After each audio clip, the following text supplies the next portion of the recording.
once again, we're back to Funguy The Entertainer cooks for you in Funguy's kitchen. Today we're going to make chili. We're actually going to make a big batch of chili because we have use for it as a leftover also, which we'll do on our probably next show. So what you're going to need today is, you could either do it one of two ways. I like using my frying pan, my big frying pan, to cook the meat and the onions and garlic first. However, most people try to do it all in one pot. Take a large stock pot. This is technically a medium stock pot, but I think it'll still work fine. My next size up is much larger, as you've seen before, and I think that's a little bit too much. So we'll go with this.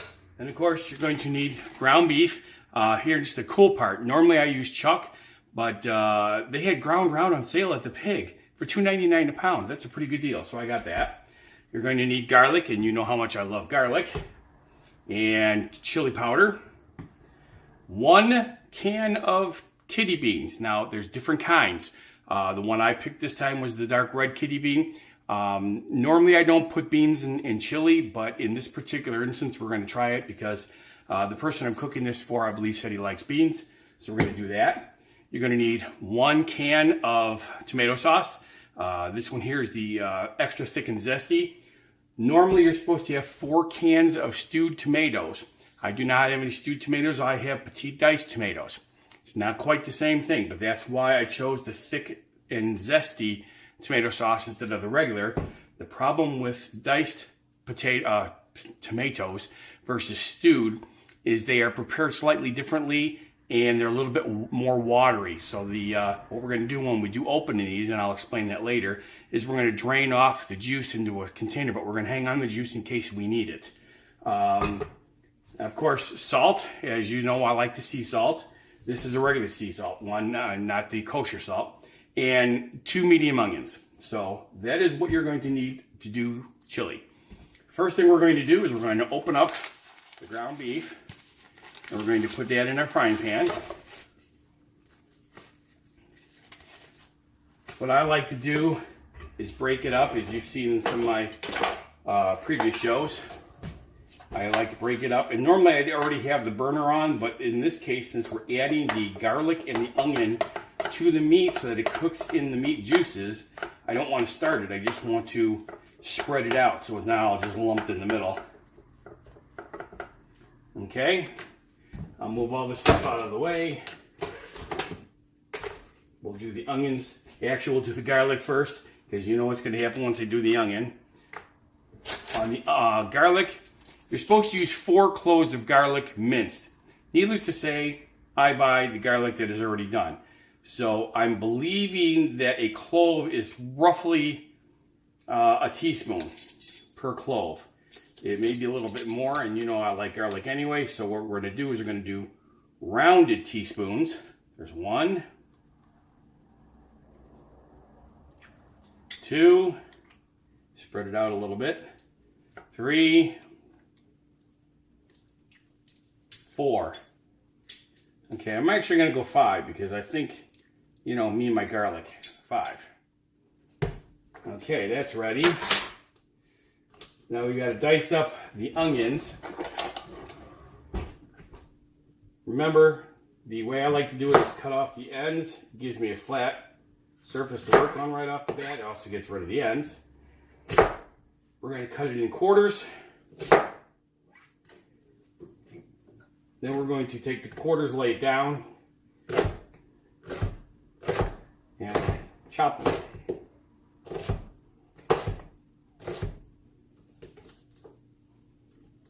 Now here's where it gets kind of scary. And then of course break it up when you put it in the pan. I have a friend of mine who is also a cook, and she laughs at me because she says, "You're going to cut yourself." So that's why I I cut a little differently than you do with the restaurants. I cut slower. Better be safe than sorry. All right, now we'll do the next one, same way.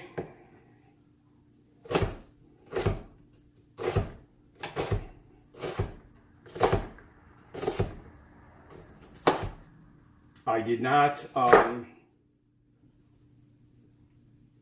pre-sharpened the blade because I had just done it earlier, so you didn't need to see me using the steel again. Another thing, they thought I shouldn't be showing that to people who don't know how to use it because they might try it and lop off a finger. But obviously, if you've used a steel before, sharpen your blade every time you use it. I did it before we started to save time. Okay, now we have one more here. We're going to do the same thing to this. Peel off the extra dead stuff. Probably should have done this one first so you could understand this. I had already peeled it off on the other one. And as you can probably hear, the onion juice has gotten up into my face and it's making my eyes tear. Not unusual. One of the things that I have learned, a lot of people keep peeling until there's no green left in the onion. However, I think that is a waste. I don't think there's anything wrong with the green part of the onion. It has a slightly different taste, but when you're cooking the way we are with it, it's not going to hurt anything. And not that I think there's any extra nutrition in it, like in potatoes, where a lot of your nutrition is in the skin. There might be. Never really looked it up. Okay, once again, cut it in quarters. Lay it down.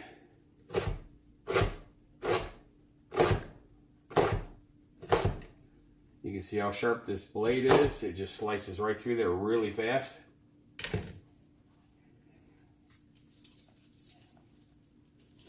Now, I should have mentioned this earlier.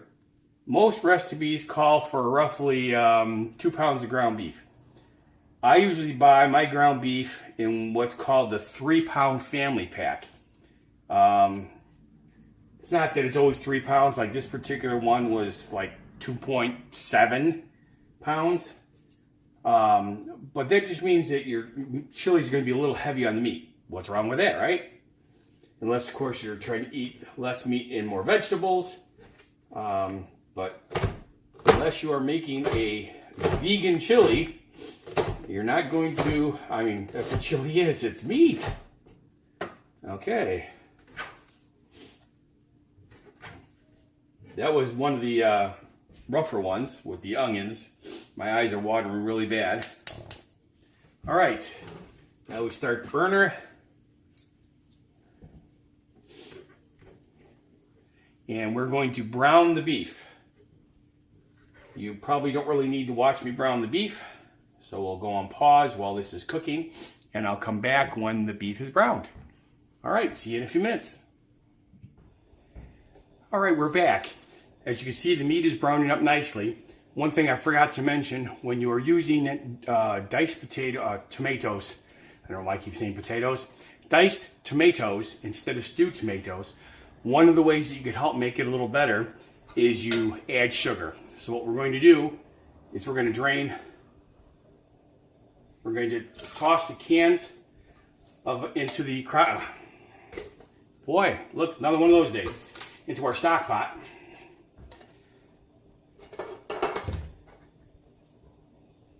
Not really a hard process. You do this while the meat is preparing. It'll save time. And we're going to add 1 tablespoon for every can. So since we have 4, we're going to add 4 tablespoons of sugar. And we're going to stir it up and let it sit.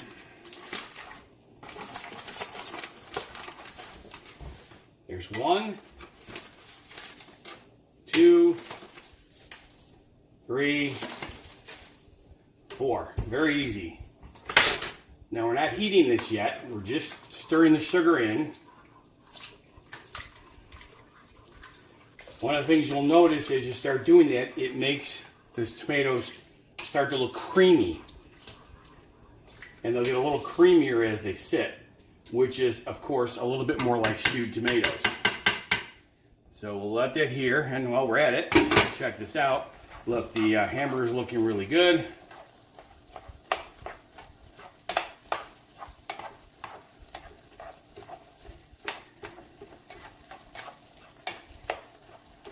Now, the other reason I like doing this versus putting the meat all in the pot to begin with is you're supposed to drain the hamburger once it's cooked. It's a lot easier to do that in this frying pan with this lid than it would be to try to do that in a stock pot. So we're getting really close. This is going to go fast. Once we start having other people here, I wouldn't even bother pausing. We just go, we'd have conversations with the people and as I'm showing them things.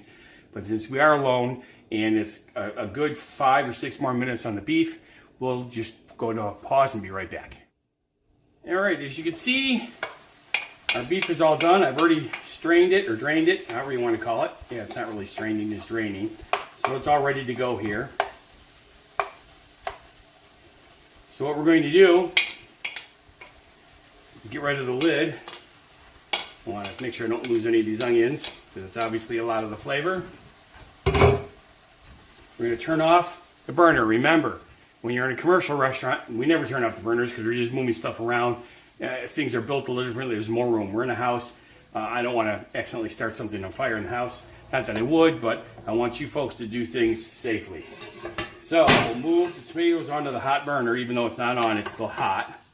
We will add the meat and onions and garlic, which is already cooked here, into the pot.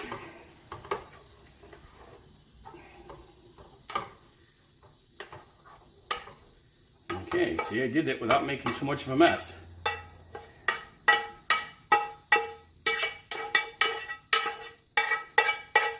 It's looking pretty good.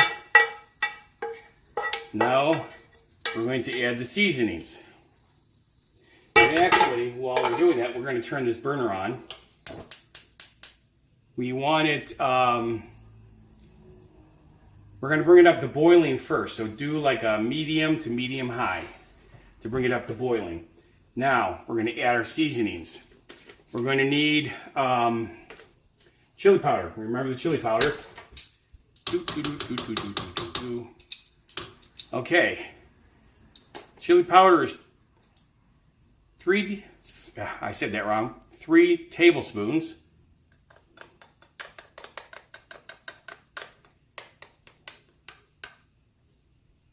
Okay, there's 1, 2, and 3. Then we need the salt, which is 3 teaspoons. So I'll switch down to the teaspoon here. 1, 2, and 3. Now, remember the kidney beans. The whole can, including the juice, goes right in the pot.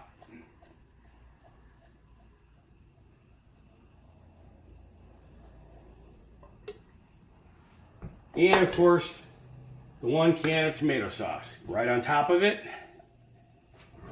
I'll grab a little spatula here to pull the extra stuff out.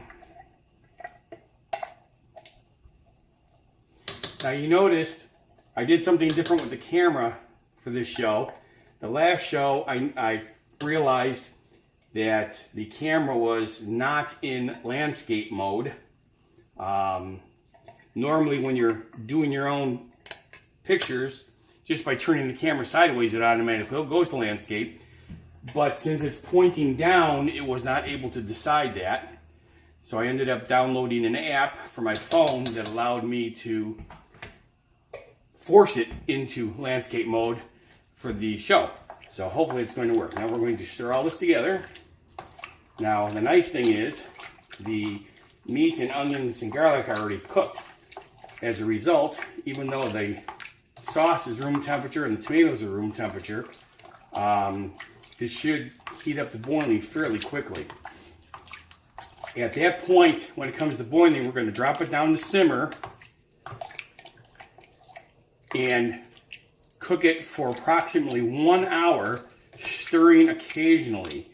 Now, I'm looking at this and I'm realizing it's a good thing I did not put the sauce out to the side off the tomatoes, because this is good right the way it is.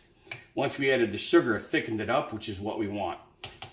Now, normally I would consider covering a pot while it's simmering so that it, especially for an hour. This is what's really weird. I don't make chili very often, but one thing everybody seems to agree on is when you're simmering chili, it's not supposed to be covered. I don't know why, but we're not going to cover it. So it's coming up to boil quickly. As soon as it hits boil, I'm going to turn this down, and we're going to cook it for an hour, stirring occasionally, and then I'll come back to get to the... Oh, that's what it was. I was supposed to wait on the beans. I'm a little bit got ahead of myself because I just realized I'm short on time today, so I threw the beans in. I should have left the beans out for this first hour. Now they're going to get really soft, but that's not necessarily a bad thing because what we're going to do with this later, soft is probably better. So remember, don't add the beans if you're making regular chili. Only add the beans if you're going to do what... All right, this is for Craig. Craig asked me to make a chili pizza. So I'm making the chili today, and then on another day I'm going to make pizza dough from scratch, and we'll combine the chili to the made from scratch pizza dough and make a chili pizza. So this should work out really good, and I'll see you in about an hour. Well, not an hour for you, but an hour for me.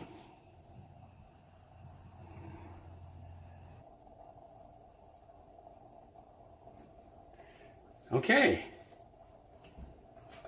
You'll notice this is looking really, really good. It's been simmering.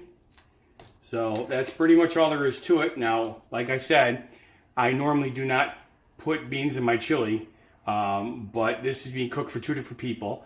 My wife loves beans in her chili, and Craig, I believe he said also that he liked beans in his chili.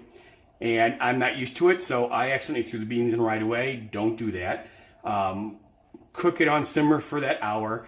Add the can of beans, cook it for 20 minutes more with the beans in it, and you end up with a delicious chili. I haven't gone exactly the full hour yet, simply because I'm going to run out of time today for me to do this, because I have a bachelorette party on a bus run to do today, so I won't have time to finish up the show. But it's going to look like this, only a little bit less fluid, a little bit, it won't be quite as watery because it'll simmer away the juice. And the beans and everything will be soft and squishy like chili's supposed to be. All right, so that's how it works. Remember, the way to help us make this work is share these videos with all your friends. We need to go viral, so share. Like, subscribe, share. It helps tremendous. You cannot believe how much of a difference that will make. And then, of course, we're still looking for a cookware sponsor. Once we get that, you're going to start seeing us cook even more unique items, because there's some things I just don't have proper tools for, and I don't want to screw everything up. I know some people think it's funny when people make mistakes like I did with the bean thing, so people will find that funny, I'm sure. But I prefer actually cooking food and getting it right the first time. I'm sure this is still going to come out. The beans, the kidney beans are going to be a little soft. I don't think that's going to be any really big deal. Alrighty, so once again, thank you for watching my show. I hope you enjoyed it. This is Funguy The Entertainer, cooking for you.